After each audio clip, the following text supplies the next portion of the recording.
Hello friends, welcome back. In this video lesson, we shall be taking a look at polypharmacy, which includes potentiation, synergism, and a lot more. A patient who comes to you is generally seeing some other doctors, some other specialists, and each one of them has been prescribing medicines. Some of them have been prescribed many years ago, and there's no way of telling what effect one is having over the other. For the simple reason that there are very few studies that see the interaction of these remedies. And the matter is complicated by the fact that very often there are other factors, for instance, the susceptibility of the patient, the age, the gender, the lifestyle, which make a big difference to the effects of polypharmacy. First, we'll go by the definition. Whenever we mix one or two or more drugs, we are falling into the domain of polypharmacy.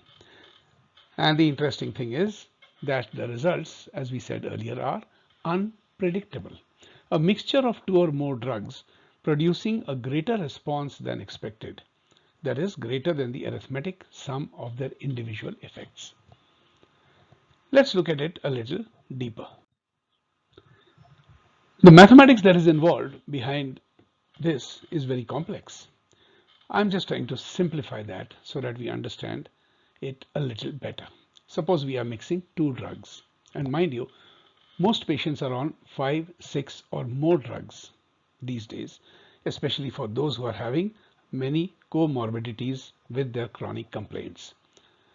But if we were to simply use two drugs for the convenience of explanation, then we have an effect which is additive. That means the effect of A and the effect of B will add up simply arithmetically to give a result of 4, which means both of them are doing their job and they are adding and helping each other. Synergistic means if A and B are used together, while they would have produced an effect equivalent to 2 for each one of them, a synergistic combination will give the effect of 20, which means it's helping each other. We have another combination known as potentiation. Here, drug A and B, when they are given together, drug A will have no effect at all. But the effect of drug B will be multiplied many times over. As this equation here shows, the effect of B has been multiplied 5 times. And an antagonistic relationship is that when A and B are given together, each one of them work only halfway. They give just half the effect, or sometimes it could even be 0. I'm not taking the names of any particular drugs, but this is a rather simplistic explanation just to get you familiar with something that you learned back in medical school. To explain this better, I shall be taking an example which is given in a very famous and commonly used textbook of clinical pharmacology and therapeutics.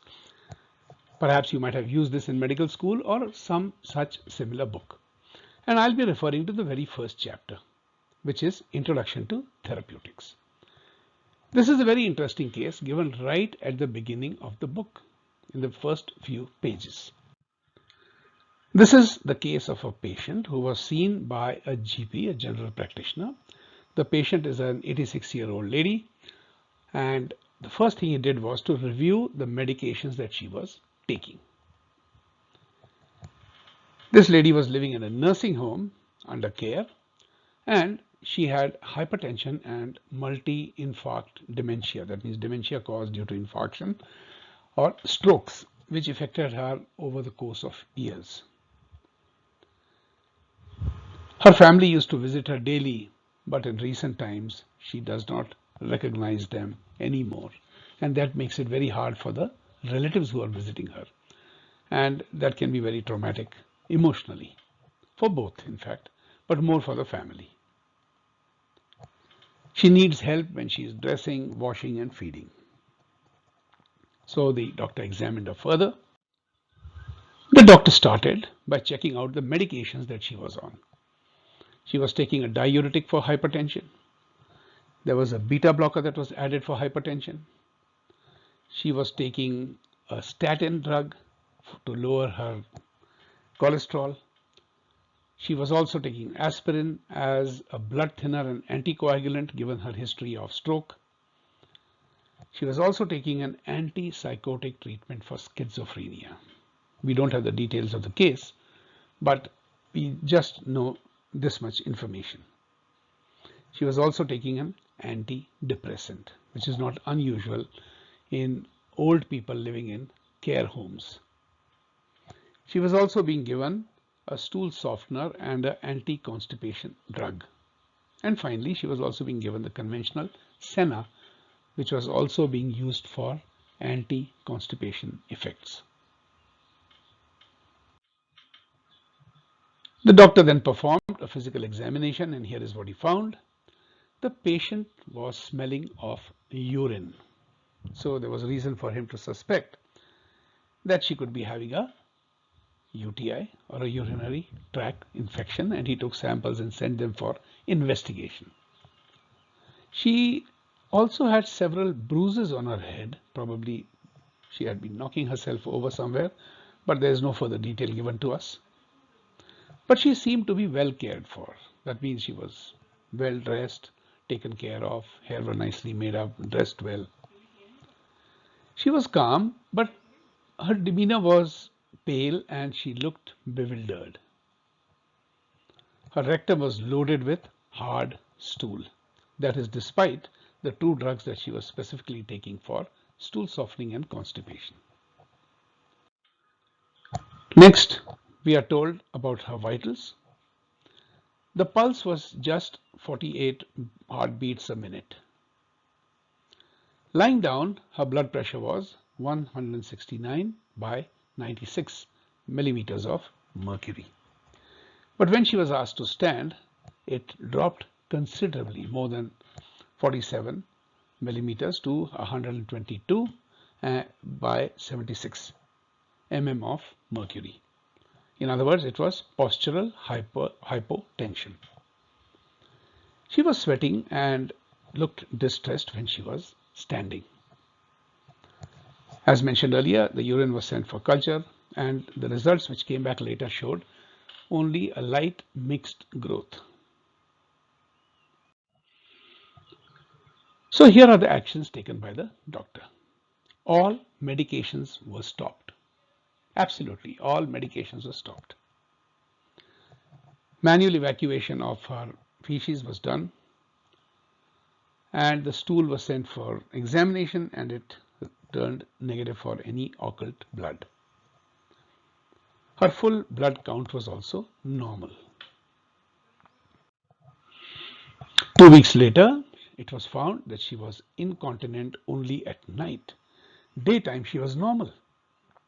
Her heartbeat came to the normal value, 76 beats a minute, and the blood pressure, which was earlier showing postural hypotension, also normalized, and now it was steady at 208 by 108, lying and standing. Remarkable.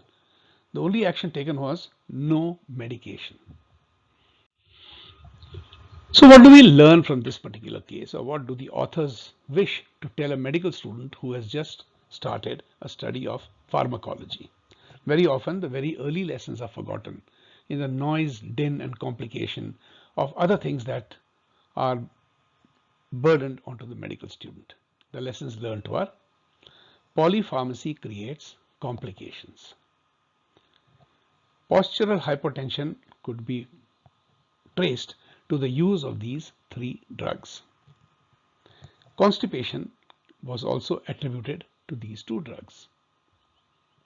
Reduced mobility could also be traced to this particular drug.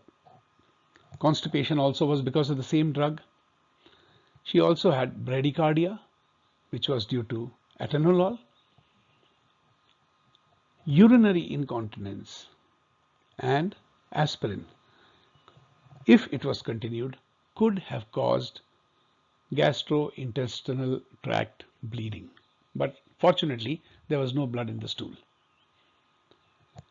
So what we learn is that drugs for prevention don't help after the event. Keeping her on drugs which are used for infarction or anticoagulants were not really justified. In fact, none of the drugs were justified because she just did fine after that. The question that arises is there a way out? What can a normal doctor do where he is supposed to follow protocols, or if some drugs have been prescribed by some other physician in his own wisdom? It's quite a difficult question to answer in the present circumstances, but there is a way out, and that is homeopathy. Because homeopathy uses just one single remedy to cover the spectrum of symptoms. That is a difficult task, no doubt, but once you learn the skill, it will be very easy for you to navigate through this jungle of symptoms. There is a way out, and in this course we'll be seeing examples of how homeopathy works. Then you can take up a serious study, or this course itself will give you sufficient confidence to select certain drugs or remedies, as we call them, in certain situations. So friends, thank you very much for your attention, and we shall meet once again in our next video lessons. Thank you very much, and bye-bye.